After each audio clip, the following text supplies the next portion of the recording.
Okay, so thanks everyone for coming.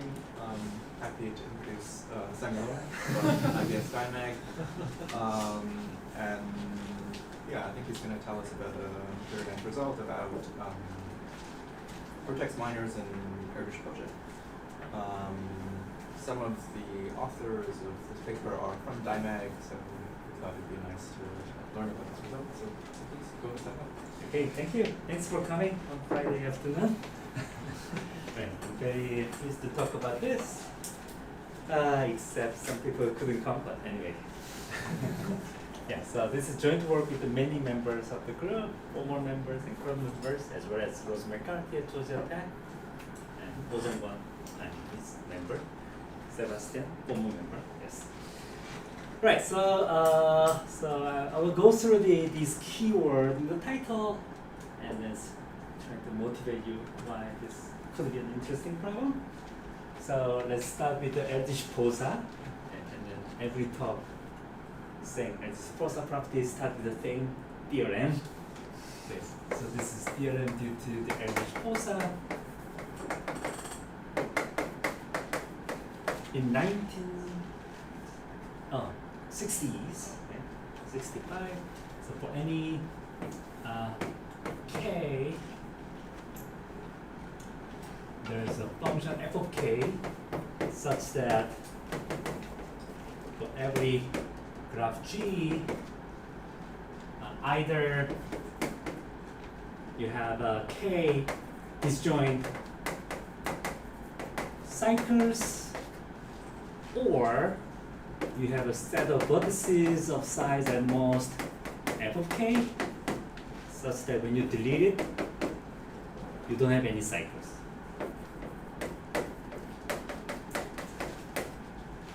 So one of the two things happens. So in other words, if you don't have k disjoint cycles, then you should be able to find a small set of vertices whose deletion will leave no cycles. Kind of approximate thing, right? If you can delete small set of vertices so that there's no more cycles, then you cannot. So in this case, you cannot have f of k disjoint cycles. This disjoint means the vertex. Vertex disjoint, yes. But there are versions with X disjoint as well. So this is the Erdős-Pósa's theorem, and this has been generalized into many different contexts.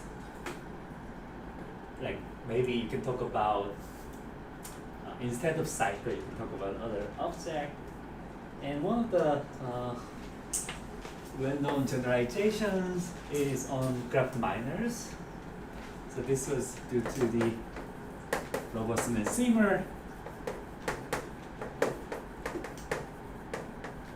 And in graph minor 5, so 80, yeah, I wrote down 86.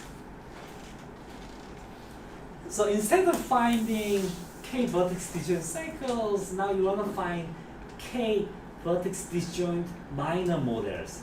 So by minor model, I mean, so in order to have H minor is the if you want to get H minor, you want to have a disjoint subtrees in the graph where when you contract each subtree, you obtain H, right? So the minor model is collection of vertex disjoint subtrees so that the edges are present in as you like. Now, this is a similar setup, right? So let's say we are given some H, so that for all k, there is some function f of, let's say, depending on k and h, such that for any graph G, either you have a k vertex disjoint, like this, H minor models, or you have a small set of vertices of size at most f of k and h, so that G deleted X has no H minors. if H is a cycle, this is precisely this thing, because in order to have H, in order to have a cycle, no, if H is K3, okay, if H is K3, then having K3 minor is same as having a cycle. But this is not true for any graph H. It's true, only true when H is planar. So we can characterize exactly when this property holds. Okay. So such a property is called the Erdős-Pósa property, typically. But it may mean many different things. So we say, so H, so the planar graphs are exactly the graphs that have Erdős-Pósa property for minors. And there are many variations. So for instance, Chun-Hung Ryu had a theorem saying, what if we, instead of considering minors, what if you consider subdivisions, right? So can I have many disjoint subdivisions of H, or can you delete small set of vertices, so that when you delete them, you don't have any H subdivisions? There's some manuscript which is not published yet, like Chun-Hung Ryu and Paul Warlan and Luc Postel. And then there's some papers about emergence. Yeah. Again, those are like similar flavor. You want to, maybe some papers just have only one direction. Like if you have a maybe connected planar graph of maximum degree and most 3, then either you have K vertex disjoint emergence of H, where emergence is something like subdivisions, but you replace each edge by S disjoint paths, not like a vertex disjoint paths. And yes, there are such a result. Right, but all of these results are talking about sparse graph things, right? So the minors, right? When you forbid a minor, you don't have many edges. The average degree is bounded by some constant depending on H. So nothing is about like dense word. And vertex-minor is really the thing for dense word. So we want to find an analog of these things which is appropriate for dense graph parameters. So that's where we start with vertex-minors. And I have to confess that when I was a PhD student, I arbitrarily came up with this name, and I'm very happy that people adopted that name. What happened was that actually there was a paper in 1980s where people have different names, but I didn't like it. So the different name were like L reduction, or whatever, right? So yeah, anyway, now everybody uses vertex-minors. Okay, so this is graph containment relations defined in terms of the local complementation.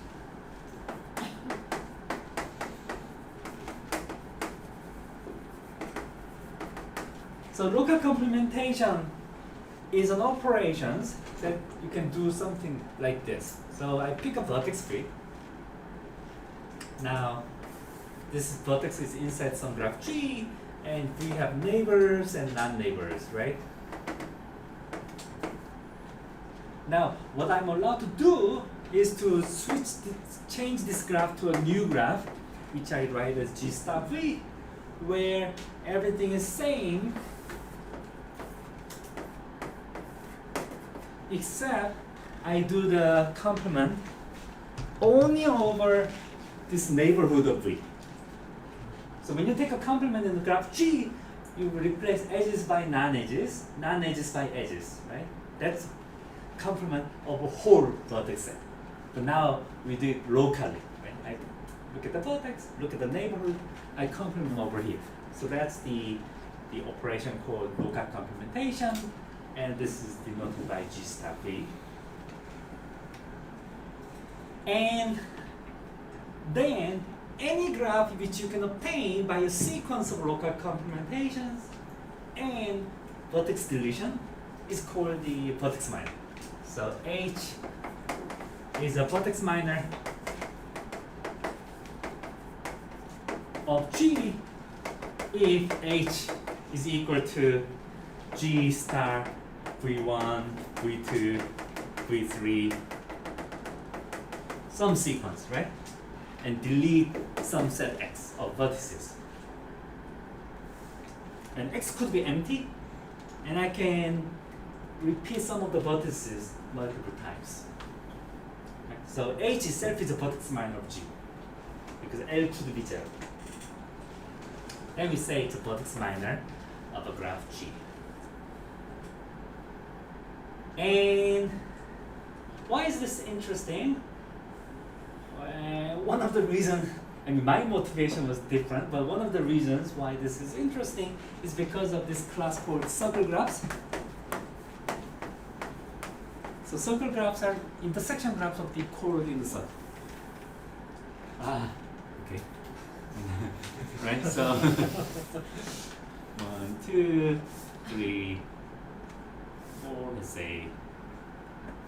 let's say these are collection of chords in a circle. Let me put numbers for representing chords. So let's say this is 1, 2, 3, 4, 5. Right? So what this chord diagram represents is the graph on 5 vertices. 1, 2, 3, 4, 5. And 2 vertices are adjacent if their corresponding chord intersect. So 1 and 2 intersect. So 1 and 2 are adjacent, right? So 1 intersect with 3, 2, 5. So 3, 2, 5. And 2 intersect with 3, 2 intersect with 3, and then 3 and 4. 4 is 5. I think that's all, right? Yeah, that's all, right? And now, what's interesting with the local complementation is that if you apply local complementation on circle graph, then you again get a circle graph. So you can see this. So for instance, let's choose your favorite vertex. Which one? Let's choose vertex 3. Okay, it has degree 3 neighbors. What is the local complementations? What we get is, now these are the neighbors of the 3. I have to delete this, right? Now these 3 vertices I have to complement among them. So what I got is this, right? So this, if this is my graph G, this is my graph G star 3. Now, can I find the chord diagram representing this graph? And what I do is, I look at this chord. Okay. Now, let me write numbers just to memorize easily. So 1, 1. And 2 is 2, 2. And 4 is 4, 4. And then 5 is 5, 5. Okay. So what we do is, take one side of the circle and flip it. So we take the one side, so this is 3. I flip the ordering of these numbers on the one side. So 4 to 1 become 1 to 4. Okay? The other side is same. 5, 4, 1, 5, 2. Now, put a chord if you have a same number. Okay? Now you can observe that among the neighbors, right? So neighbors of this number 3 are the chords intersecting the yellow line, right? And if you used to intersect, then you no longer intersect, right? And if you were not adjacent, you're adjacent, right? So am I doing all right? Yeah. So 1 and 2, for instance. 1 and 2 are here. They are not intersecting, so they are not adjacent. So 1, 2 are not adjacent here. But here, 1 and 2 intersect. Right? So the property of being circle graph is close undertaking local complementations. And deletion, of course, preserve the property of being circle graph. Right? Because when you delete a vertex, it's like deleting a chord. Right? So vertex-minors of circle graph is a vertex-minor. So every vertex-minor of a circle graph is our circle graph. Right? And then you can ask, well, can you have some kind of theorem characterizing circle graphs in terms of vertex-minors? Just like Grotowski's theorem. Right? And that was what Boucher proved in 1994. And G is a circle graph if and only if you don't contain 3 graphs as a vertex minor.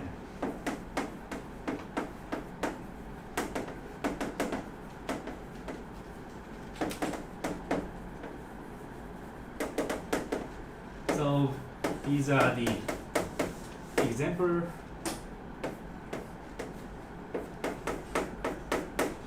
And then there's one more. So there are exactly 3 graphs that characterizes circle graphs by forbidden vertex minors. And and I said Grotowski type theorem, but indeed there's some connection to circle graphs. So the connection is by so this is observed by okay. There's a French person in the audience, I don't want to pronounce his name. So he observed that the graph is bipartite, and then it's a circle graph if and only if it is a what's called the fundamental graph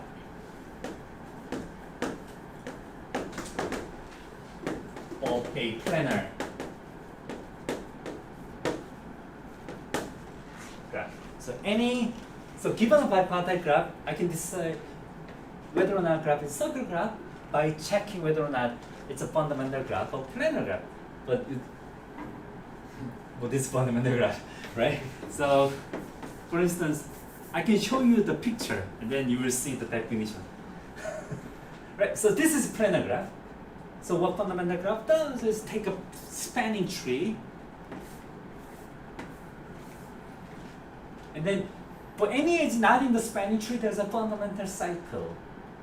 Right? For any edge not in the spanning tree, so this edge, the fundamental cycle of that is the 3 red edges plus this one.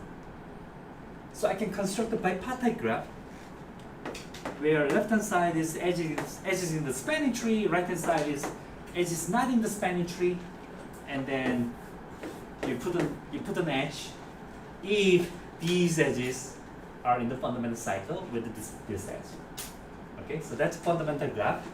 Now, why is this a circle graph? Okay, why is this circle graph? The reason is I can take this small epsilon ball around the spanning tree edges. Okay, take an epsilon ball around the spanning tree. Now, for edges in the spanning tree, what we do is take 90-degree rotations. And for edges not in the spanning tree, you do the inversion. So instead of going out of the circle, you just go into the circle. Okay? Now, just stretch this out, and then you get a chord diagram where this yellow chord intersect with these two. Right? That's precisely this. And conversely, if you have a code diagram, right? Let's say if you have a code diagram, how can you recover bipartite graph? No, how can you recover planar graph, right? But remember, we are working with two colorable graph. So I can find one color class. Let's say this is one color class, right? Now shrink it, shrink it, and then what you get is, if you shrink this, like reduce and move these edges out, and then you can get a picture like this. Okay, so that's how you prove. So if you look at his paper, there's no word, just picture for this proof. And then I had a paper with Jim Gillan saying that actually, as a corollary of this, we were able to prove the Kropotkin theorem, blah blah. So actually, it's not really isolated theorem. They are all related. All right. So that's the motivation why vertex-minors are interesting. And there's another motivation about rank width. So the rank width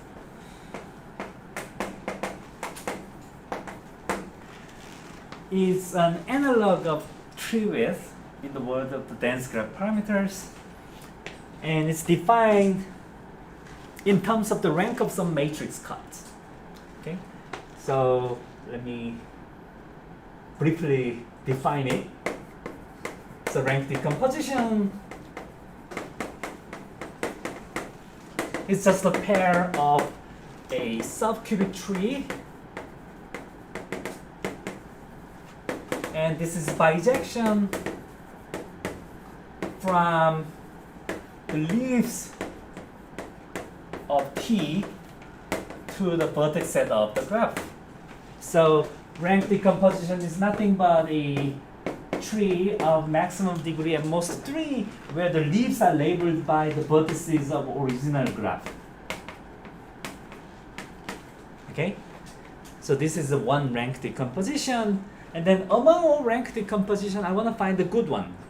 And the good one is measured by the width. So for any edge of the rank decompositions, when I delete it, I have a partition of the leaves, right? I have a 1, 2 versus 3, 4, 5, 6. Now I want to measure how complicated this cut is, and that's where we use the cut rank function. So cut rank measures the rank of the matrix where the columns correspond, rows correspond to the set X, and columns correspond to the complement of X. And I put 1 if these two vertices are adjacent, and 0 otherwise. Okay? Now, the idea here is that if rank is small, then the cut from left to right, the edges set of edges from left to right is relatively simple. Okay? If rank is 0, then you don't have any edges. If rank is 1, you can have edges like that. Okay? And so if rank is small, I can easily describe the edges from left to right. So I'm measuring the rank of each cut. So that's called the width of this edge. And I do it for every edge, and then take the maximum. So the maximum width of all edges is called the width. This is called the width of this particular rank decomposition.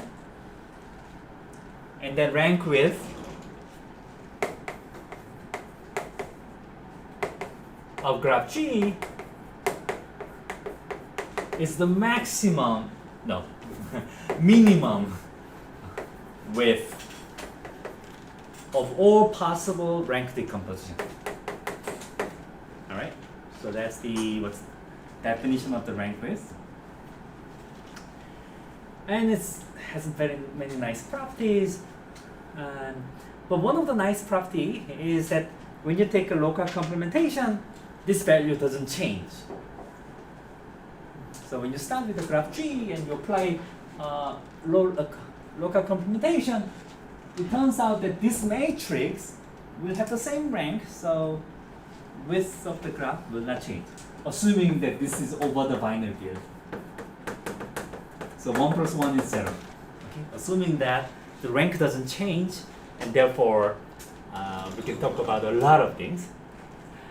And then one nice thing about rank width is that this theorem by Jim Gillan, and now this is like test. O-joung Kwon, Rose McCarty, maybe Paul Wallan. That so graphs without H vertex minor have bounded rank width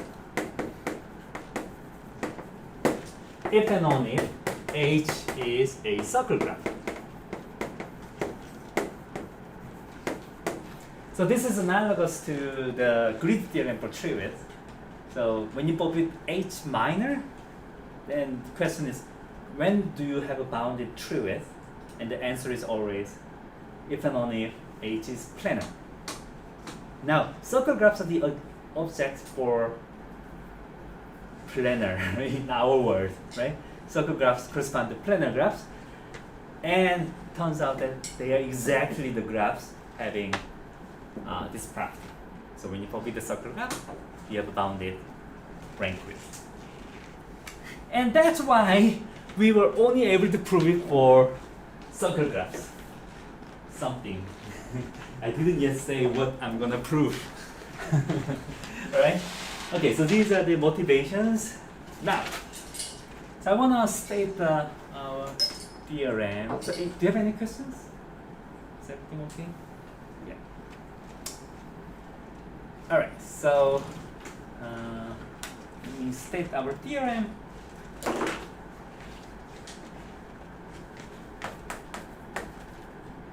So the theorem that we have is, let's say for, H is a circle graph. For technical reasons, not really important. With at least, we assume there's at least one H. And then for all K, there's some constant T, let's say depending on K and H, that one of the following holds, right? For any graph G, either you have either you have a vertex-minor isomorphic to K copies of H. So here, KH means disjoint union of K copies of H. There's no edges between them. Okay? Or, right, this is one outcome. The other outcome is, instead of deleting small vertex and doing blah blah blah, now we need to have different concept, because deleting a vertex is not really a good thing for us now. We define what's called the T perturbation.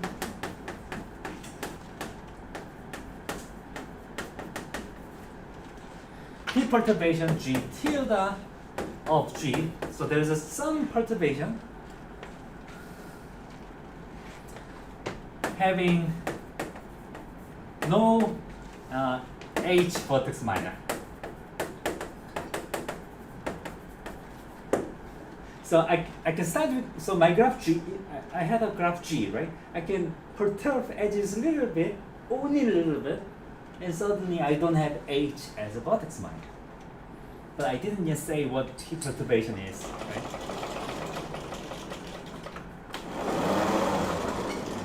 Now, this is what we call the, this is what we call the Erdős-Pósa theorem for vertex minors, okay? Now, what is T perturbation?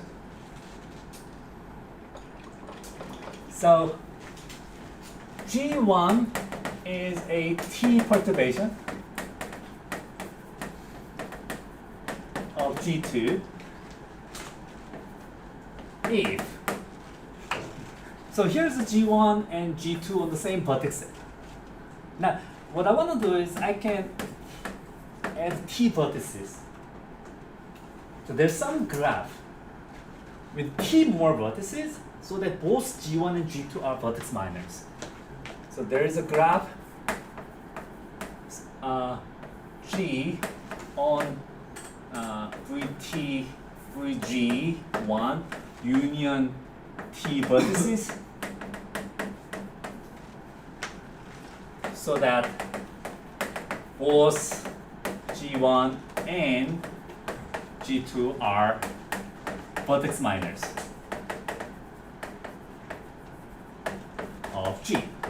Oh yeah, I have to assume that VG1 is equal to VG2. So they are on the same vertex set.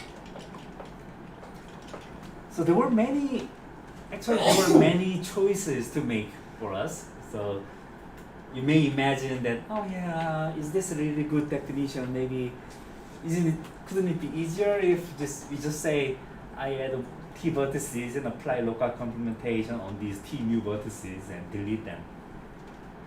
But I'm allowing a lot more, right? I add T vertices and edges could be arbitrary and then apply local complementation, whatever. Maybe here, there, whatever. And then delete these T vertices. So if I can start from G1, adding T new vertices with certain edges and apply local computation, whatever I like, and then delete these T vertices later, then the new graph is called the T perturbation of the original graph. So now I explain every term in the definition. Right? So how do we understand the T perturbation? Actually, you can think of the T perturbation slightly different way. Okay, so let me define rank T perturbation.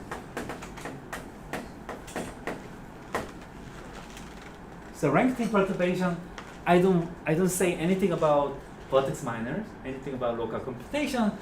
So G1 is a rank T perturbation of G2 if the adjacency matrix of G2 is equal to adjacency matrix of G1 plus certain rank and most T matrix plus, but sometimes I have ones on the diagonal, right? So some diagonal matrix. And every operation is done over the binary field. 1 plus 1 is 0. Okay? So if I can add small rank matrix over the adjacency matrix to get a new adjacency matrix after deleting all the diagonal entries, then it's called the rank T perturbations. And so this doesn't say anything about vertex-minors, but you can easily observe that if I start with a graph of rank with K, and if I do rank T perturbations, then the cut rank function, this cut rank function can only change up to rank K, no, rank T, right? So if I start with the rank with K graph and apply rank T perturbation, rank width can change only up to K plus T, right? By simple linear algebra, right? If you add two matrices rank A and B, then the sum has rank at most A plus B.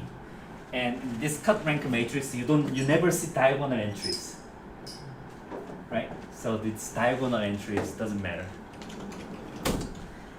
And in fact, T perturbations and rank T perturbations are very similar objects. So you can easily see that rank T perturbation is actually T perturbation.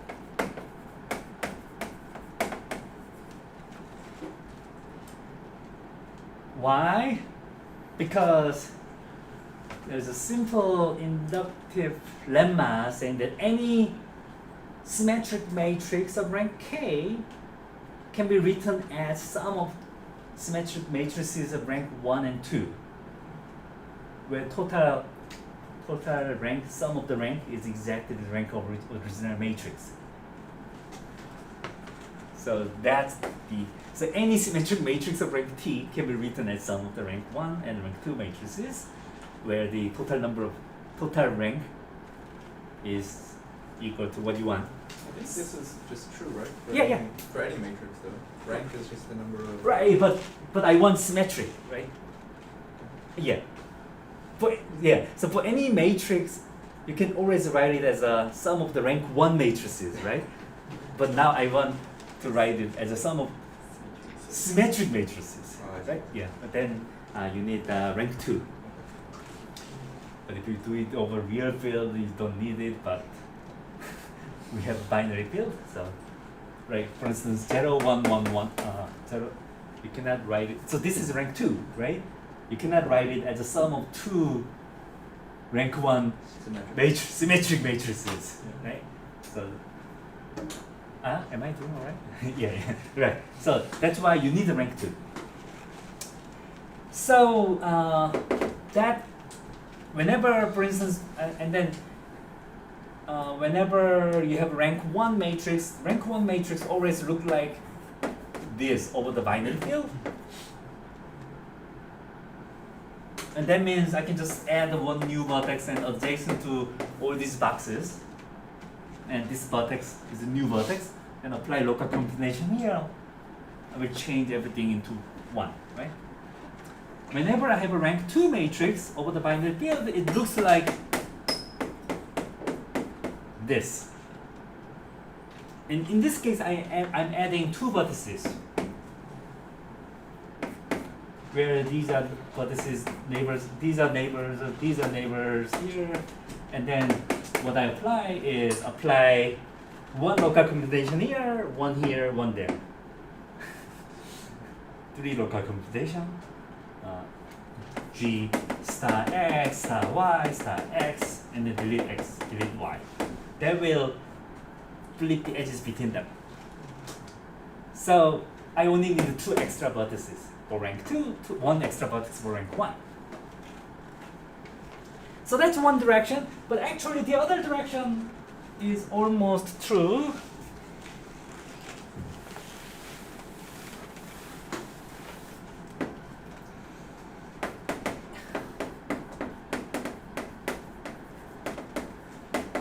When you have a T perturbation, actually this is a graph locally equivalent. What it means that I can obtain it by after local complementations only, no deletions,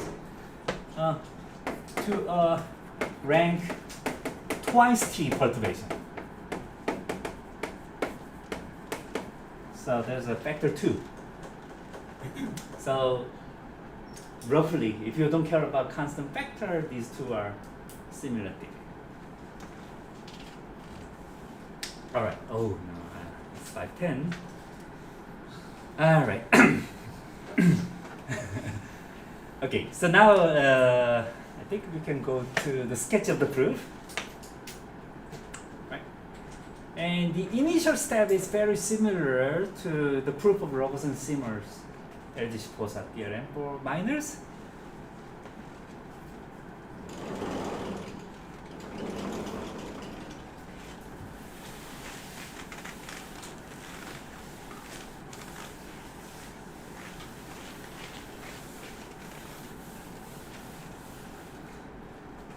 So remember the KH, right? We are trying to get K copies of H as a vertex-minor, but H is a circle graph. So K copies of H is still a circle graph, right? Disjoint union of circle graph is still circle graph. So if my graph G contains KH as a vertex-minor, then nothing to prove, right?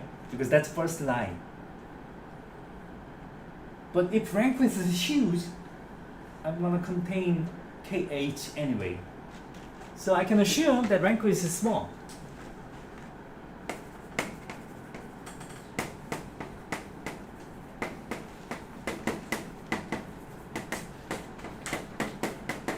For some R, right?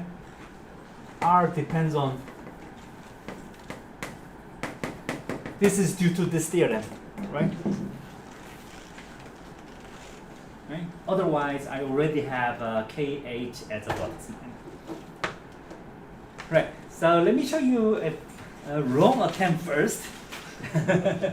Right, right. So I have a rank decomposition.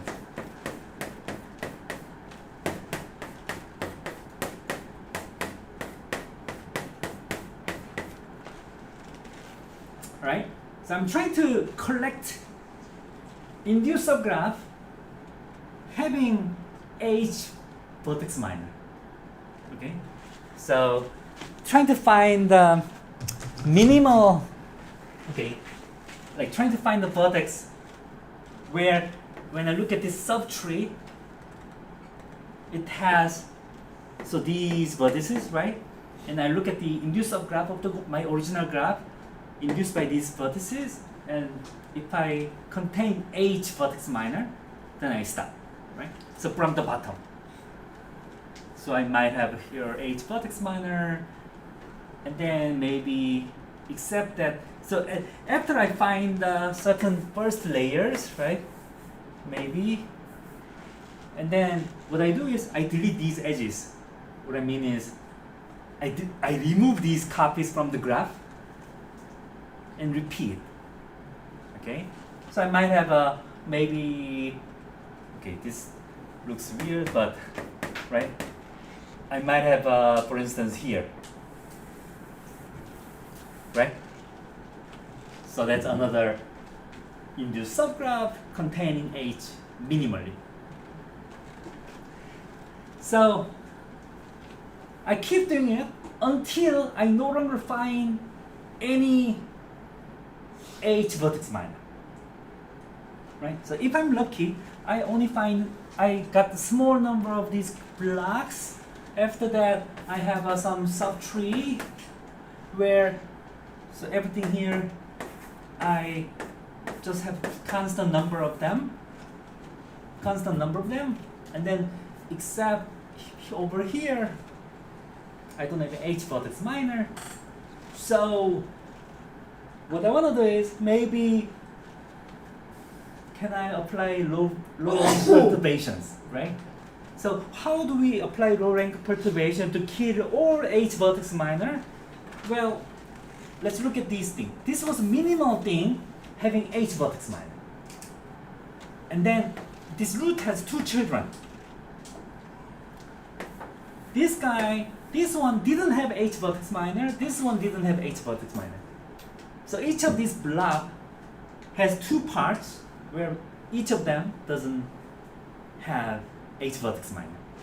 So if I look at this, then it's like this thing where this doesn't have H vertex minor, this doesn't have H vertex minor, but there are edges between them, right?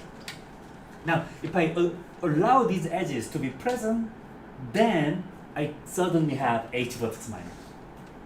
But this cut has rank at most R, this cut has rank at most R. Because rank width is at most R. Because it's coming from rank decomposition. So what we do is low rank perturbation, right? So this has a rank at most R, but in the adjacency matrix it's 2R, right? And this is also rank 2R. So I remove all these edges, Then I no longer have H copies here. I no longer have H copy here, right? So for each of these constant number of blobs, I remove edges from here, here. And then each component is too small to contain H vertex minor. And this leftover didn't have H vertex minor. So we got a low rank perturbation where t depends only on the rank of these cuts. Where the obtained graph have no h vertex minor. So that looks like a reasonable approach. Now,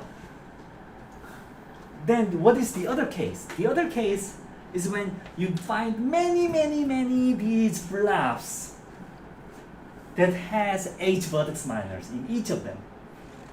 Now, that's the problem.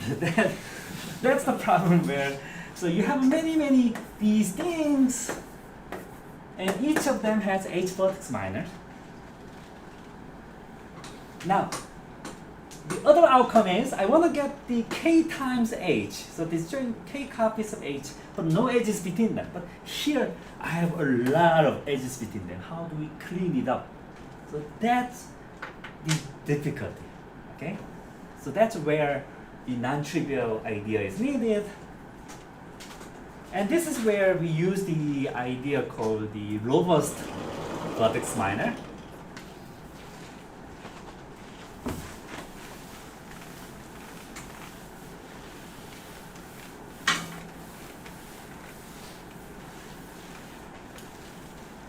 So the reason why we have trouble is that, like, let's say I know that this contains h vertex minor. I want to find many copies of h vertex minor, so I apply local computation here, right, to get h. But now, these local complementation may destroy what's written here, right? And then when I try to get h here, there's no way to recover. For instance, that might happen, right? Because of the local computation here, right? So we want to be more flexible, and the way we make it flexible is to define this notion. G is T robust for H if every T perturbation contains H as a vertex minor.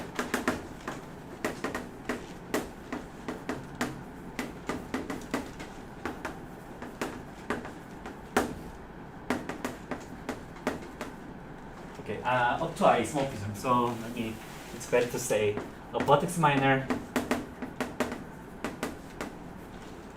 isomorphic to H. Okay. No matter how I apply T perturbation, I contain H as a vertex minor. And then what we do here is, instead of finding a minimal subgraph, minimal subtree whose leaves induces a graph having h vertex minor, I will try to find a minimal subtree whose leaf induces a subgraph which is T robust for h. So I want to give it enough room. Okay. Now, there's an issue that, yeah, but okay, I can get maybe T robust copy, T robust copy, T robust copy.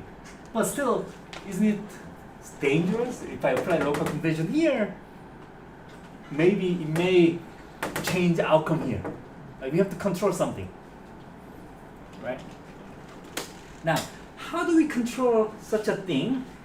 And this is a very nice lemma that I really liked it. if you have two vertex minor,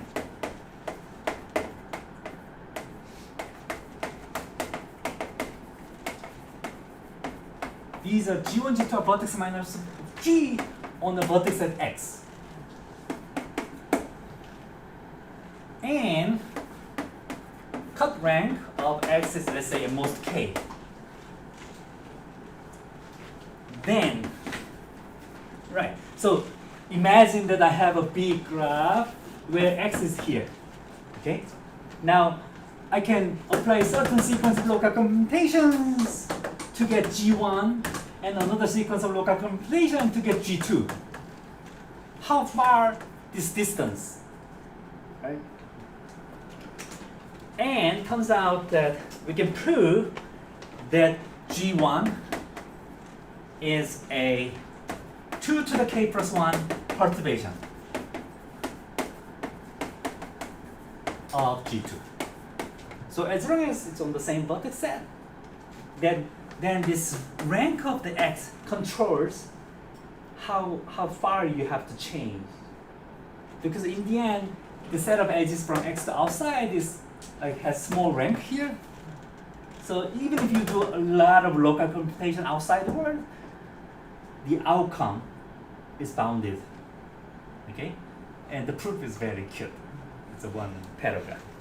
If I have time, I could just show you. But anyway, so this is one lemma. So that means each of them. So I want to apply local computation here to get H inside, right? Apply local computation here to get H. But that sounds a bit dangerous, right? But then still I have to remove all the edges between them. How do we do that? We need to use Ramsey. But Ramsey is useful when you have a small configurations, right? Now, currently I don't have a size control, right? So that's where we use the well-coded ordering theorem. So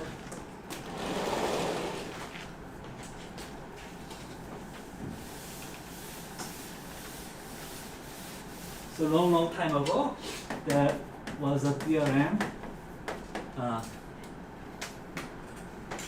Okay, and this theorem says the graphs of rank with m with k, or let's say R, are well quasi-ordered.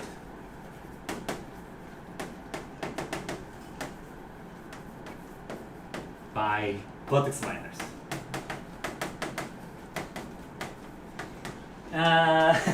What does that mean? That means if you have any infinite sequence of graphs of rank with at most R, then one is isomorphic to a vertex-minor of another. So any infinite okay, let me just say any infinite set of graphs of rank with and most R contains G1 and G2 such that G1 is isomorphic to a vertex-minor of G2. Alright. So where do we use this? We're gonna use this for the property that graph is T-robust for H.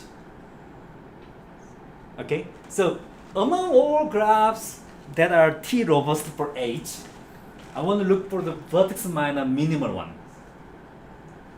Okay, then there could be infinitely many. But if two graphs are locally equivalent, then I will just take one. Or if two graphs are isomorphic, then I will take one. So just take the representative for all the vertex-minor minimal graphs that are T-robust for H. If there are infinitely many of them, then by well-coded ordering theorem, one is a vertex-minor of the other. But that's contradiction to the property, to the definition that these are vertex-minor minimal. So that means there are only finitely many vertex-minor minimal graphs that are T-robust for H. So that means I can find the constant C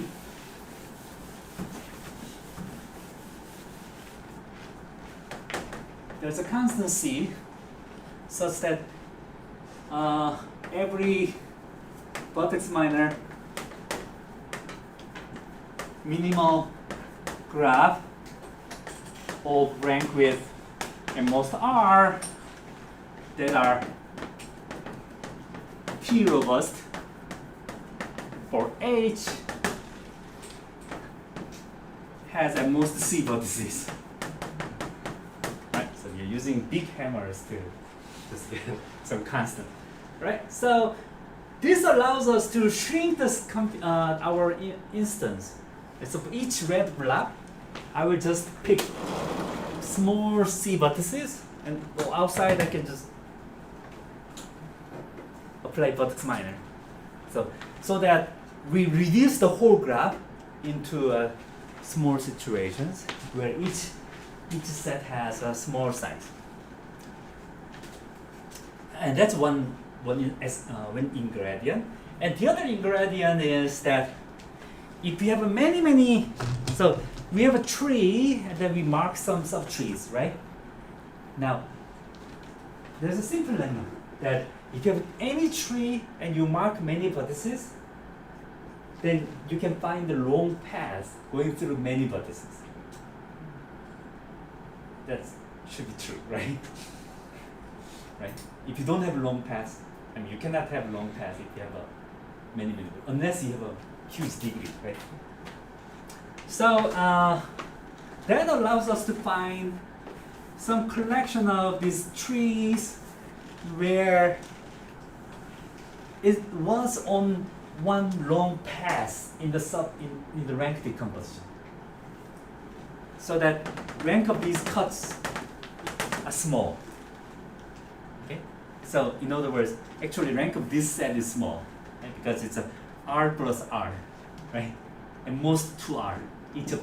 So I can find some collection of subsets where each of them is T robust for H and size at most C, and rank of that in the whole graph meaning something reduced from G, right? Is a vertex-minor, and rank of them is at most twice R, and so something is controlled, right? And then by applying Pisonal, I can assume that everything has same size.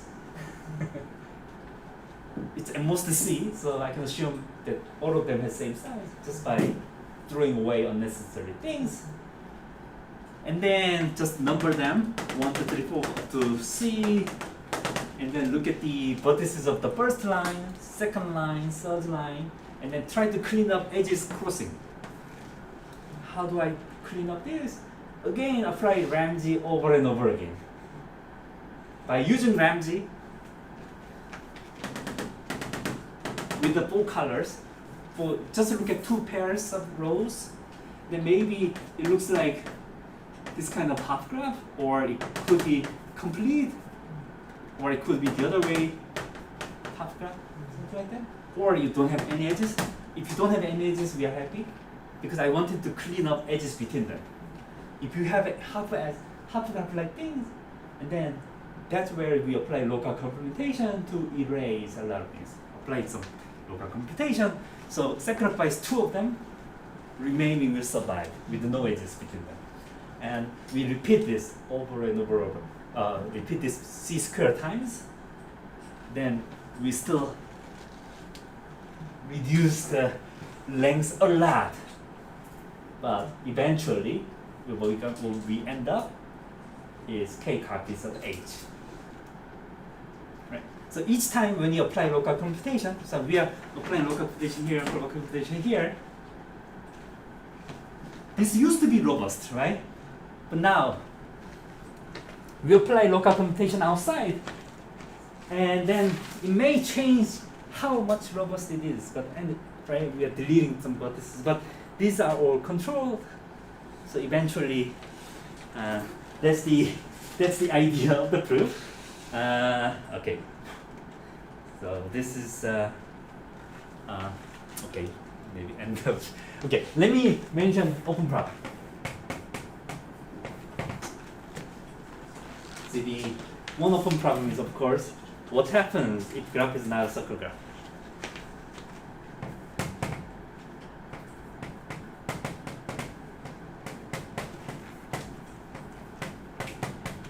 If H is not a circle graph, we cannot use this grid theorem for vertex-minors, right? So here whole proof depends on the property that graphs have bounded rank with. Here, but if H is not circle graph, then we cannot use it. And in the paper we wrote that maybe it could be true,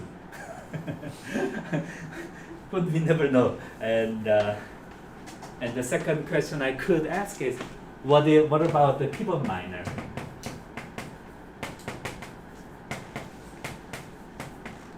So pivot minor is a restriction of the vertex minor, where you allow all, so for adjacent vertices x and y, and pivot operation is this operation called operation doing 3 local computation. And this has a nice property that when you do pivot operations, you preserve the diagonal entries of the adjacent symmetries. Right? So I can define, for instance, where is the perturbation? Oh, the definition of perturbation is gone. I can define T pivot perturbation, right, as a graph which you can obtain as a pivot minor, only using pivots instead of using local computations with T extra vertices, right? So that, and then you can easily observe that graph is a T pivot perturbation of another graph, if and only if it's like rank twice T pivot, rank twice T perturbation, except now you don't have to change the diagonal. Okay? So previously we allowed changing diagonal, but now we are not changing it. And then it's almost if and only if vector 2. So, but the problem here is why our approach doesn't work is we don't have this kind of theorem yet for pivot minors, right? So that's a one bottleneck. So, but I wonder, for instance, if H is a very simple graph, a path. If H is path, potentially we can get a theorem like this, where instead of vertex minor, pivot minor, maybe true because I know what is the, I know this, I have this kind of theorem for forbidden path pivot minor. Okay, I have to forbid one more graph. Okay, anyway, path and the half graph. Anyway, that's the what I was trying to say. That's it. Thank you for your attention.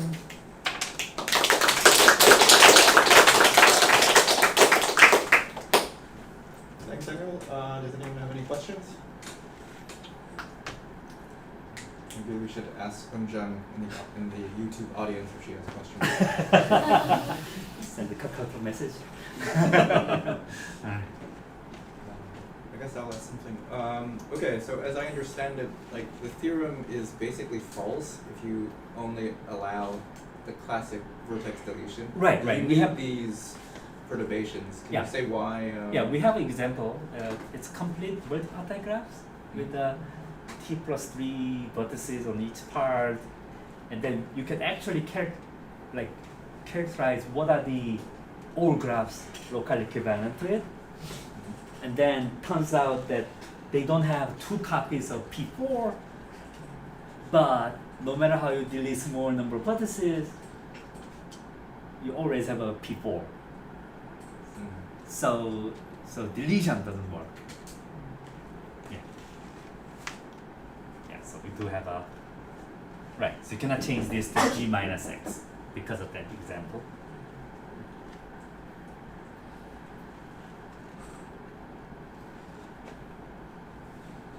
Any other questions? It's quite naive question. Yeah. But so since local complement is involution, and so we in your talk we are dealing with instead of just single graph, we are dealing with some kind of equivalence class Yes. graph, and for me it looks like quite strong operation, so that the class of graph is quite big. So obviously, if 2 graphs have different rank width, then they are different in different class, but right. it is very difficult to determine whether they are in same class or not. So that's my question. Is it how big is it, or is it easy to determine whether two are in same class or not? Well, I see. So if you don't care about isomorphism, so if you just have same but if two graphs are on the same vertex set, and you want to decide whether or not these two graphs are locally equivalent, meaning that you have a sequence of local computation to get one from the other. There's a theorem by Boucher that there's a polytime algorithm to decide it, and there's some linear algebra like proof.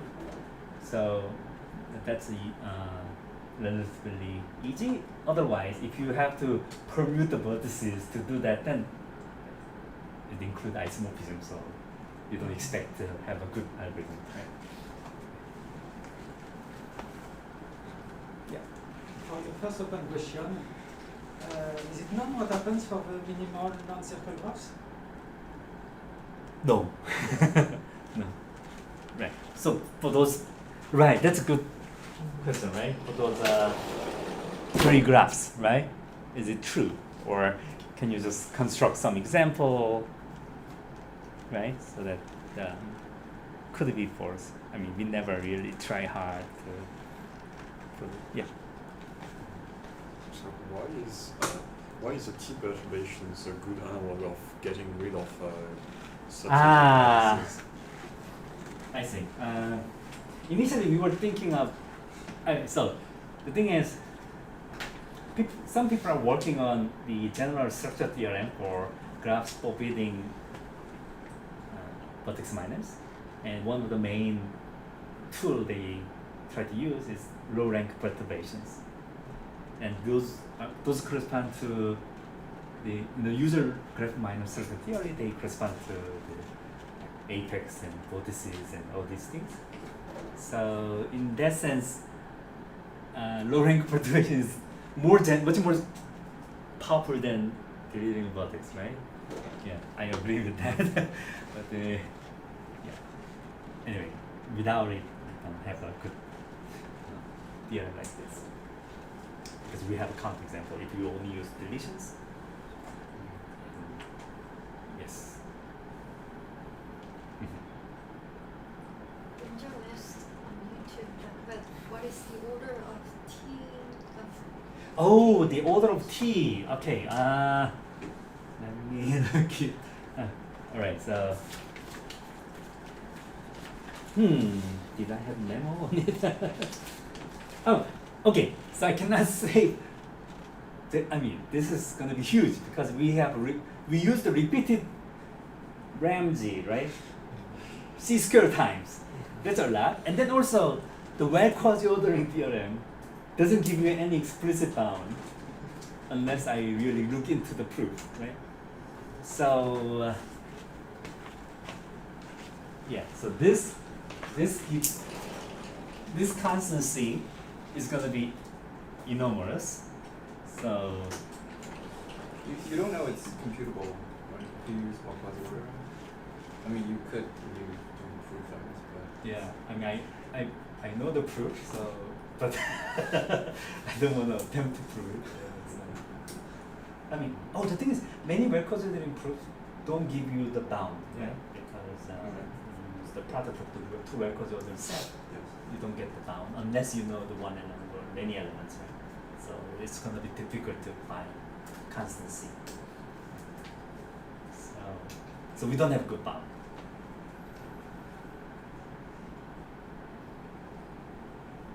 okay.